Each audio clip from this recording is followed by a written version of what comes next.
Sebelum lanjut episode 33-34 jangan lupa subscribe, like dan komentar. Agar kami semangat update kelanjutan kisahnya. Terima kasih. Ingin berkata jujur.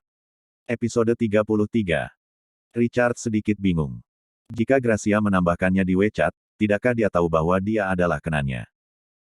Tepat ketika dia berhasil meninggalkan kesan yang baik pada Gracia, jika dia memilih untuk mengungkapkan identitasnya, usahanya selama beberapa hari terakhir akan sia-sia. Dia berpikir keras dan hanya bisa memberikan alasan, aku akan menambahkanmu lain kali. Tidak bisakah aku menambahkanmu sekarang? Gracia bingung. Dia menatap Richard dengan aneh. Dia pasti menyembunyikan sesuatu. Aku akan menambahkanmu lain kali. Richard tidak punya pilihan selain mengulangi apa yang dia katakan barusan. Baik. Gracia meletakkan ponselnya. Richard menghela napas lega. Ayo pergi. Aku akan mengirimmu kembali. Gracia melangkah maju dengan kakinya yang panjang, sementara Richard mengikuti dari belakang. Saat pikirannya berputar-putar dengan berisik di kepalanya, mereka tiba di tempat Gracia memarkir mobil. Namun, Richard segera tahu bahwa ada sesuatu yang salah. Dia memperhatikan mobilnya diparkir di belakang mobil Gracia, dia sebenarnya tidak menyadarinya ketika dia memarkir mobilnya. Lebih penting lagi, Richard memperhatikan Lara yang masih sibuk berpose dan berfoto dengan mobilnya. Apa yang ingin dia lakukan? Lara Jean, kenapa kamu di sini? Gracia tidak menyangka akan bertemu Lara di sini. Ah, guru. Lara, yang sedang bersandar di mobil Richard untuk berfoto selfie, tersadar. Wajahnya memerah tanpa sadar dan dia meletakkan teleponnya, sebelum berjalan mendekat dan menjelaskan dengan tenang, aku menunggu ayahku. Saat dia berbicara, dia sengaja melihat BMW seri 7 di belakangnya. Ayahmu. Gracia menatap mobil yang disandang Lara dengan heran. BMW seri 7. Untuk beberapa alasan, itu tampak akrab. Gracia teringat terakhir kali di daerah perumahannya, ada juga mobil dari seri yang sama menempati tempat parkir orang lain. Itu juga tidak memiliki plat mobil. Mungkinkah itu mobil yang sama? Gracia bertanya-tanya. Nah, ayah saya sedang makan dengan teman-temannya. Saya bosan, jadi saya turun dulu. Panas sekali, jika saya mendapatkan kunci mobil darinya, saya bisa masuk ke dalam mobil dan menikmati AC, Lara berkomentar, sambil melirik Richard dan mengerutkan kening setelah melihatnya. Dia kesal. Apa yang dia tertawakan? Apakah dia bahkan punya hak untuk menertawakannya? Tidak mungkin mobil ini miliknya, kan? Richard benar-benar tidak bisa menahan tawa, dan menutup mulutnya untuk berpura-pura tidak ada yang salah. Tidak mungkin, Lara sangat ingin dia menjadi ayahnya, kan? Namun, dia langsung menahan tawanya saat melihat Lara memelototinya. Namun, ekspresi Richard yang menahan tawanya tampak seperti kepanikan di mata Lara. Dia bahkan lebih memandang rendah dirinya. Yah, sayang sekali dia bahkan tidak punya mobil sendiri. Guru, mengapa kalian berdua bersama? Lara tiba-tiba memikirkan pertanyaan ini. Richard dan Gracia bertukar pandang. Di masa lalu, mereka telah sepakat bahwa jika mereka menemukan diri mereka dalam situasi seperti itu, mereka akan berbohong dan mengatakan bahwa mereka bertemu satu sama lain secara kebetulan. Namun, kali ini Gracia hanya menundukkan kepalanya dan tidak mengatakan apa-apa. Ini pertama kalinya Richard melihatnya seperti ini. Dia ingat bahwa dia dulu mengatakan bahwa itu hanya kebetulan, tetapi dia benar-benar diam kali ini. Ini benar-benar di luar dugaan Richard. Pikirannya berpacu dan matanya berbinar saat dia menemukan alasan. Guru Jordan baru saja makan siang di sini, sementara saya memiliki pekerjaan paruh waktu di sini. Saya kebetulan bertemu dengannya dan dia menawarkan untuk mengirim saya kembali dalam perjalanan pulang. Oh, Lara Jean terlalu malas untuk memperhatikan penjelasannya. Tidak mungkin ada kemungkinan lain untuk itu, bukan? Kalau begitu, selamat tinggal guru. Aku harus pergi mencari ayahku untuk mencari kunci mobil, kalau tidak aku pasti akan mati karena panas ini. Lara melambai pada Gracia dan pergi. Gracia mengangguk dengan sopan, tetapi tatapannya terus-menerus kembali ke BMW seri 7. Dia bertanya-tanya, bukankah Lara memiliki keluarga biasa? Kapan mereka bisa membeli mobil mewah seperti itu? Mungkin mereka tiba-tiba menjadi kaya. Richard berpura-pura menebak. Ya, itu mungkin. Tapi mobil ini cukup mewah, kata Gracia Jordan. Dia juga memiliki seri BMW, tetapi seri mini BMW yang harganya mungkin $200.000. Dibandingkan dengan BMW seri 7 yang dibanderol sekitar 2 juta rupiah, ada perbedaan besar. Sejujurnya, Gracia sangat menyukai mobil BMW, tetapi dia tidak punya uang untuk membeli mobil yang begitu mahal. Ya, itu tidak buruk. Mengapa kamu tidak masuk dan merasakannya? Tanya Richard. Masuk. Kami bahkan tidak memiliki kunci mobil untuk masuk. Tidak apa-apa mengaguminya dari luar, karena hanya orang kaya yang mampu membeli mobil seperti itu. Mari kita lihat saja. Gracia menggelengkan kepalanya sedikit dengan pasrah. Masuk. Aku akan mengantarmu pulang. Richard menghela nafas. Kunci mobil hanya ada di sakunya, bagaimana mungkin dia tidak masuk ke mobilnya sendiri? Jika Gracia ingin melihatnya, Richard tidak akan ragu untuk mengeluarkan kuncinya. Sangat disayangkan bahwa saat ini, Gracia bahkan tidak berpikir bahwa Richard mampu membeli mobil yang begitu mahal. Jadi apa gunanya jika dia mengeluarkan kunci mobil? Tentu saja, Richard tidak mengatakan apa yang dia pikirkan dan masuk ke mobil Gracia. Dalam perjalanan kembali ke rumah Richard, dia melihat sebuah wewangian di mobil milik Gracia. Dia jarang memiliki kesempatan untuk menumpang mobil Gracia, jadi tentu saja, dia terangsang oleh baunya. Dia juga tidak ingin semuanya menjadi seperti ini. Richard mencoba mengubah topik dan bertanya kepada Gracia di mana dia tinggal saat ini sejak dia pindah dari rumah. Dia menjawab, saya telah menyewa tempat tinggal. Dia tidak berencana untuk bertanya di mana dia tinggal untuk menghindari kesalahpahaman bahwa dia ingin tinggal bersamanya sekali lagi. Segera, mereka tiba di desa Midland, dan Gracia menghentikan mobilnya di persimpangan terdekat. Dia bertanya, ada di sini, kan? Dia menatap semua rumah ramai yang tidak jauh dari situ. Banyak orang yang menginap di sini karena harga sewa di Midland Village lebih murah dan terjangkau. Gracia puas dengan pilihan Richard. Meskipun dia telah pindah, dia tidak mengejar kekayaan secara membabi buta. Ya, itu di sini. Richard mengintip ke area perumahan kelas atas di kejauhan. Ya. Dia turun dari mobil, pikirannya masih terpaku pada paha Gracia yang lentur dan pinggang yang melengkung saat dia melihat kecantikannya dari dekat. Dia mungkin terangsang dan tidak waras, saat dia benar-benar bertanya, Gracia, apakah kamu ingin minum di tempatku? Saat dia mengatakannya, dia gugup dan tidak bisa berkata-kata terhadap dirinya sendiri. Gracia adalah istrinya, jadi apa yang salah dengan dia minum dengannya? Gracia tercengang. Minum. Apakah yang dia maksud adalah minuman biasa, atau dia bukan gadis kecil dan tidak bisa dibodohi dengan mudah? Tidak, tidak apa-apa. Aku tidak haus. Lain kali aku akan mampir untuk minum. Gracia dengan cepat menolaknya dengan sopan, wajahnya yang cantik sudah memerah karena marah. Baiklah kalau begitu. Richard berusaha menyembunyikan kekecewaan dalam suaranya. Kalau begitu aku pergi dulu. Selamat tinggal. Richard memperhatikan saat Gracia pergi sampai mobilnya tidak lebih besar dari titik di kejauhan. Begitu dia tidak bisa melihat mobilnya lagi, dia menggelengkan kepalanya dan bergegas pulang. Dia mengunci pintu dari dalam, menutup tirai, dan mengambil beberapa tisu ke kamar mandi. 5 menit kemudian, dia berjalan keluar tanpa ekspresi dan menghela nafas. Apakah dia benar-benar harus mencoba berbaikan dengan Gracia dan pindah dengannya sesegera mungkin? Karena itu bukan solusi permanen baginya untuk harus melakukannya sendiri setiap kali ini terjadi. Kepalanya sakit karena berpikir. Richard berpikir bahwa sebaiknya dia mengirim SMS ke Gracia dari WeChat-nya untuk memberitahu dia bahwa semuanya sudah beres dan dia bisa beroperasi di City Square seperti biasa. Segera, Gracia membalas pesannya, beberapa emoji menangis benarkah? Terima kasih banyak. Richard menghela nafas, sama-sama. Apa yang kamu lakukan sekarang? Gracia menjawab, aku bersiap-siap untuk pergi tidur. Terima kasih sekali lagi. Biarkan aku mentraktirmu makan malam besok. Setelah melihat pesannya, Richard sekali lagi terkejut. Kenapa makan malam lagi? Bagaimana dia bisa bertemu dengannya seperti ini? Richard memikirkannya lama dan keras sebelum akhirnya menjawab, aku benar-benar sibuk akhir-akhir ini. Gracia Jordan menjawab, kalau begitu, tidak apa-apa.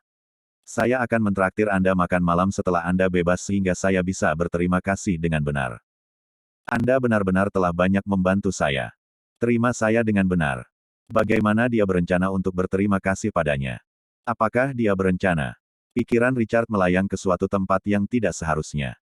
Kakinya berdenyut-denyut saat dia merasa sedikit masam, tetapi dia segera sadar. Apa yang dia lakukan, membuatnya iri pada dirinya sendiri. Richard secara tidak sengaja menjawab dengan impulsif, Anda bilang ingin berterima kasih dengan benar. Bagaimana Anda akan berterima kasih kepada saya? Dia punya uang. Episode 34. Saat Richard mengirim pesan, dia tahu bahwa itu mungkin bukan ide yang baik. Bukankah ini menggoda dengan Gracia? Jika dia menggunakan identitasnya sendiri sekarang, itu akan baik-baik saja. Tapi sekarang, dia menyamar sebagai Kenan. Dia dengan cepat menarik pesan itu. Dia kemudian menunggu dengan sabar dan gugup sampai Gracia menjawabnya. Mungkinkah dia melihatnya? Namun, 30 detik kemudian, Gracia menjawab, ayo makan malam saat kamu bebas. Terima kasih lagi. Selamat malam. Saat dia melihat balasannya, Richard tahu bahwa Gracia pasti telah melihat pesan itu, atau dia tidak akan mengucapkan terima kasih terus-menerus. Mungkin dia hanya berpura-pura tidak melihat pesannya. Bahkan, Richard sedikit senang melihat jawaban Gracia. Setidaknya dia tidak seperti Lara Jean yang sudah mengambil kesempatan untuk mendekatinya dengan pura-pura berterima kasih padanya. Satu-satunya hal yang ingin dia ketahui adalah bagaimana pikiran Gracia tentang si Kenan. Meski ingin tahu, dia hanya membalas dengan selamat malam, lalu meletakkan ponselnya dan pergi tidur. Namun, rencananya terganggu oleh permintaan pertemanan Wilbur yang dikirim sekali lagi. Dia diingatkan bahwa kemarin malam sebelum tidur, ada notifikasi masuk sekitar jam 11. Mungkin dia sudah mengirimkan permintaan pertemanan padanya.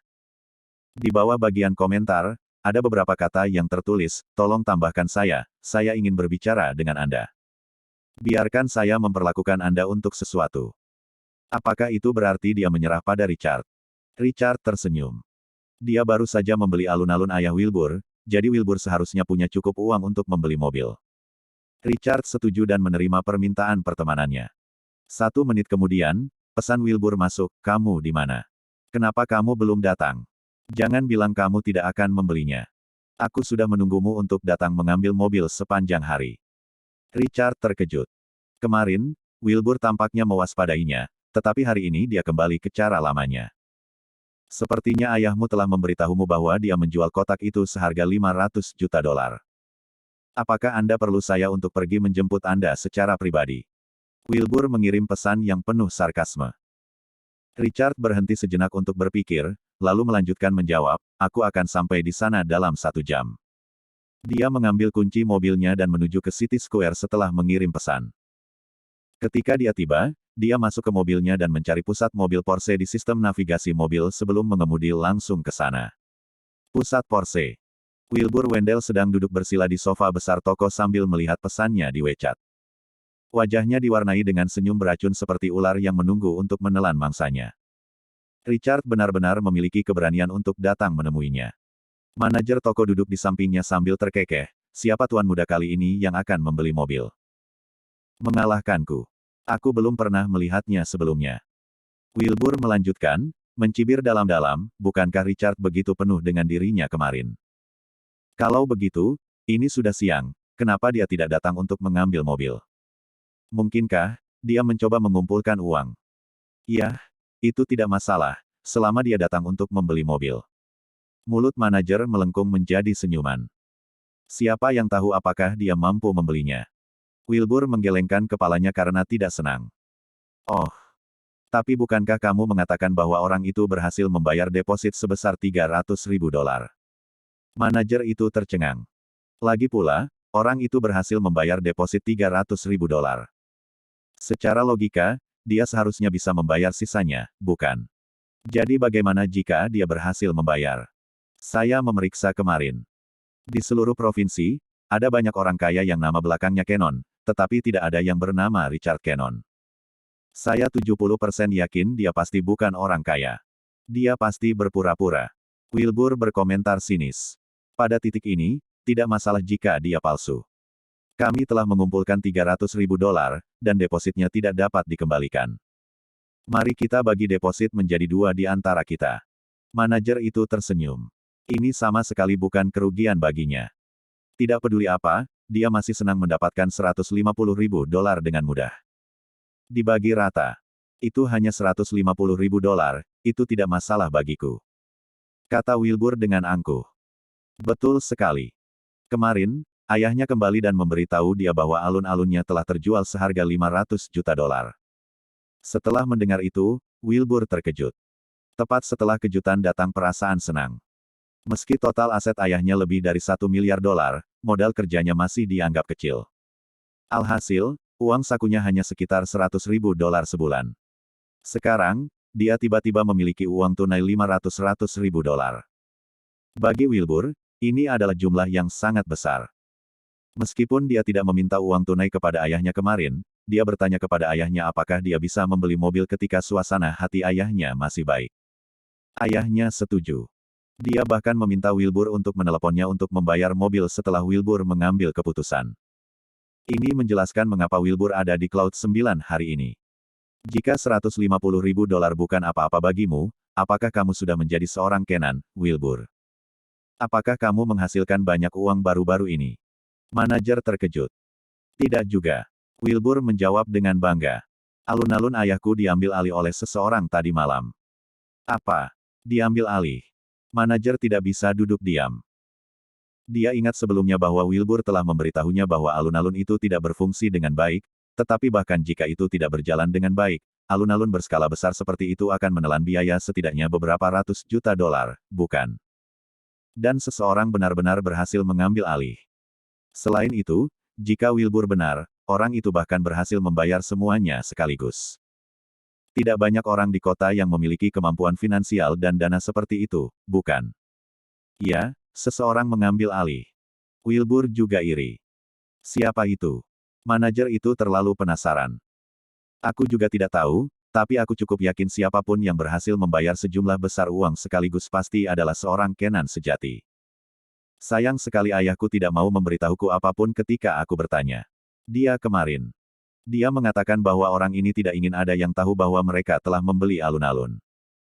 Jika saya tahu siapa itu, saya pasti sudah mencoba menjadikannya saudara kandung saya. Berbicara tentang ini, Wilbur merasa kasihan. Dia tahu dirinya dengan baik bahwa dia bukan apa-apa di depan orang seperti itu.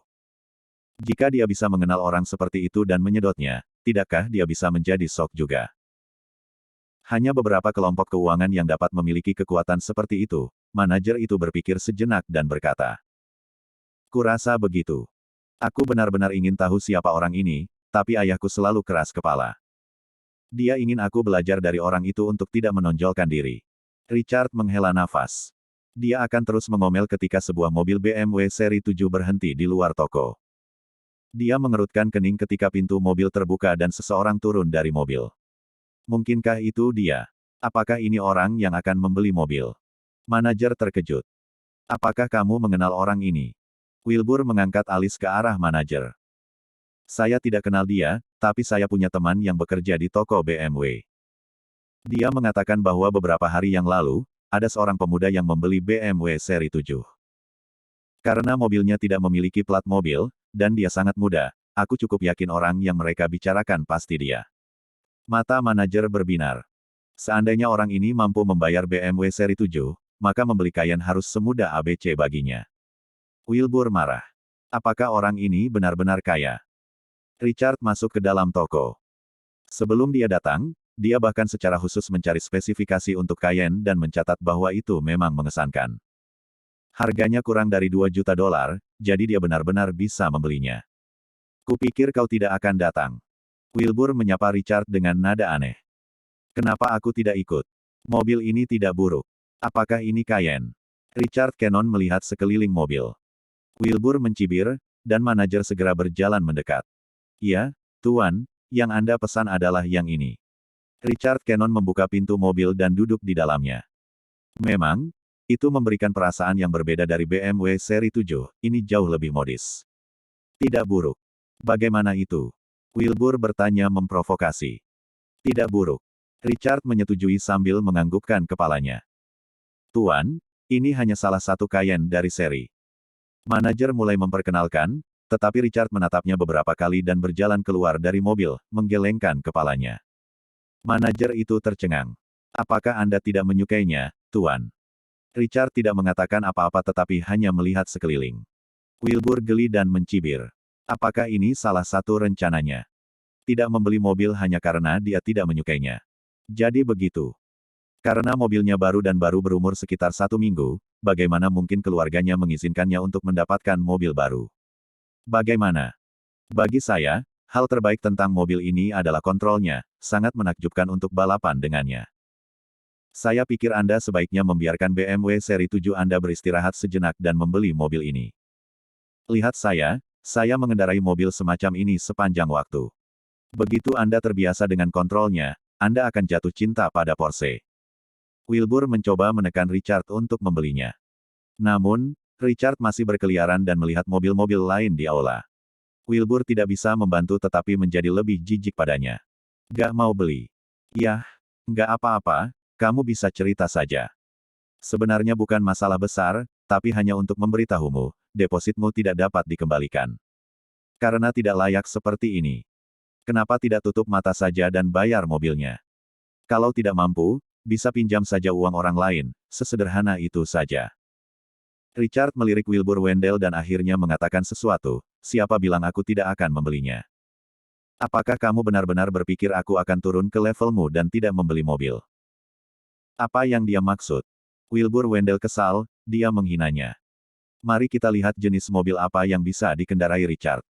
Wilbur tertawa pelan dan berjalan mendekat. Richard hanya meminta penghinaan, jadi dia akan dengan senang hati memenuhinya.